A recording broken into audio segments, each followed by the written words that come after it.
새벽빛 묵상, 창세기 3장 1절에서 13절. 무엇인가를 숨긴다는 것은 정당화될 수 있는 행동에도 비밀스러운 죄악의 효과를 주는 것이었다.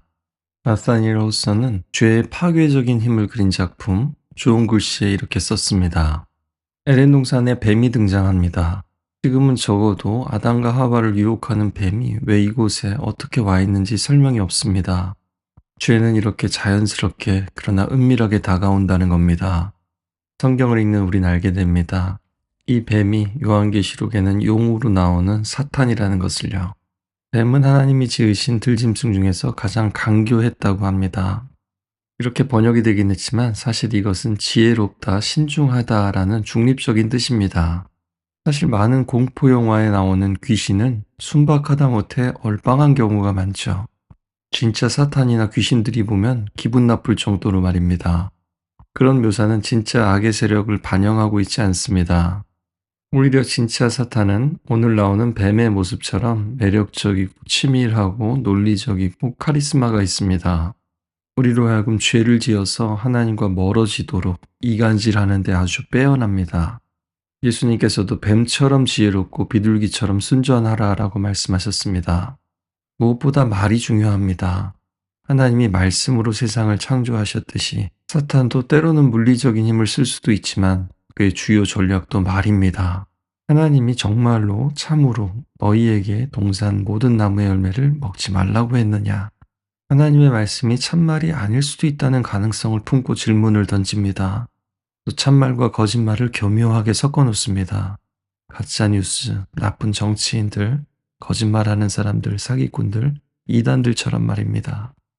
모든 것을 임의로 실컷 마음껏 먹으라고 하신 하나님의 말씀을 역으로 먹지 말라고 부정적으로 묘사합니다. 하나님이 주신 무한한 자유는 희석하고 하나님이 마치 모든 것을 금지하는 것처럼 왜곡하고 있죠. 하나님을 이상한 분으로 만드는 겁니다. 하나님을 원망 불평하게끔 만듭니다. 광야의 이스라엘 사람들처럼요. 뱀은 강요한 것도 아니고 아담과 하와의 팔을 빗은 것도 아니죠. 나무 열매를 보여주면서 유혹한 것도 아닙니다. 저 말 몇 마디 던졌을 뿐입니다. 이 말을 들은 하와는 이미 말려들고 있습니다. 선악과를 먹지 말라, 먹으면 죽는다라고 말씀하셨는데 먹지도 말고 만지지도 말라라고 약간은 오바스럽게 대답합니다. 예수님이 광야에서 사탄의 시험을 이긴 장면을 보면요. 우리의 대답은 부족해서도 안 되고 오버해서도 안 됩니다. 하나님의 말씀 그대로 또 본질 그대로 우리가 응답할 때 이길 수 있습니다.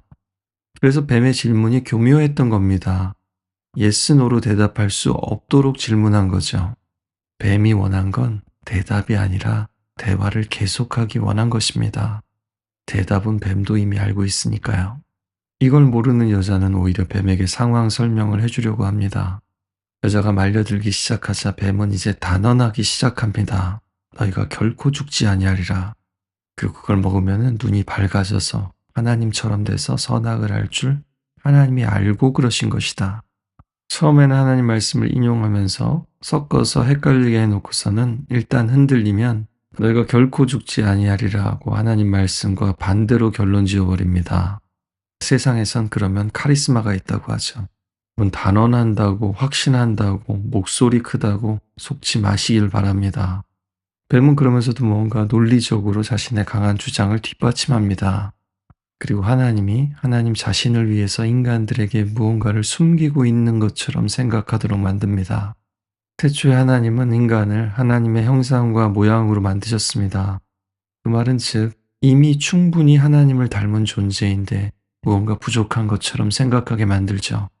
하나님은 아낌없이 주셨고 또 더 주실 수도 있는 분이신데 마치 덜 주고 다 알려주지 않는 분이라고 생각하게 만듭니다. 사실 하나님께서 무언가를 숨기고 있는 것은 사실입니다.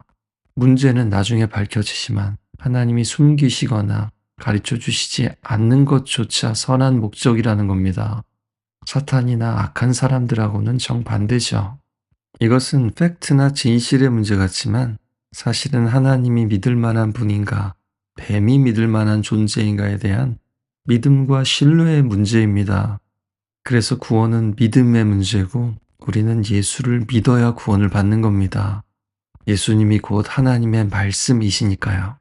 그리고 나서 그 나무를 보니까 먹음직하고 보암직하고 지혜롭게 할 만큼 탐스러워 보였습니다.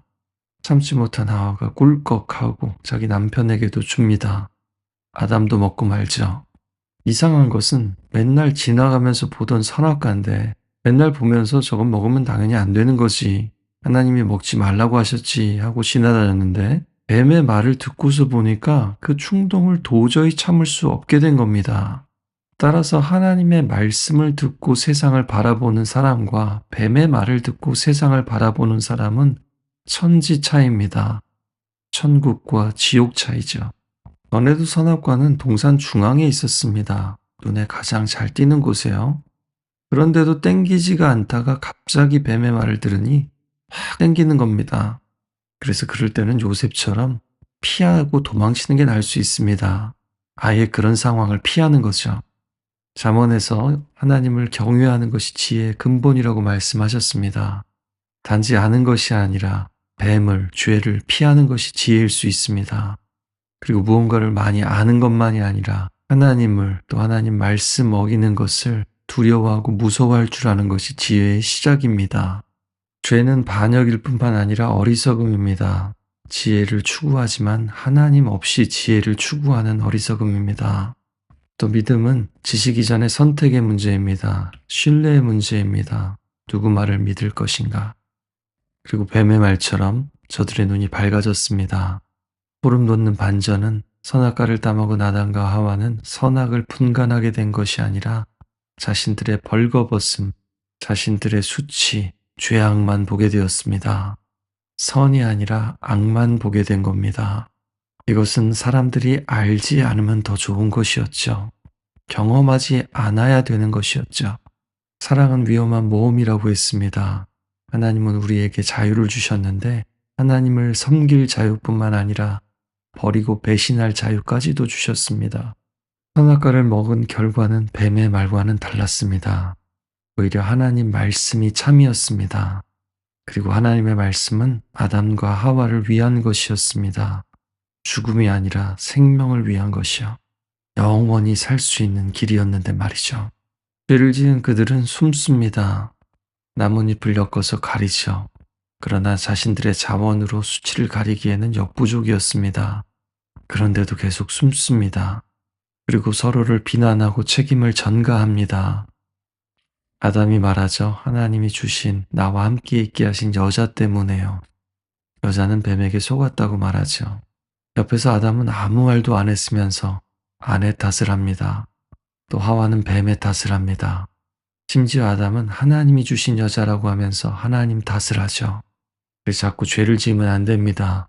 죄를 지으면 자꾸 이렇게 말려 들어갑니다. 그러나 누구든지 자기 죄를 고백하면 저는 의로우시고 미쁘셔서 우리 죄를 사하십니다. 그리고 하나님이 다시 찾아오십니다. 그리고 하나님도 질문을 던지십니다.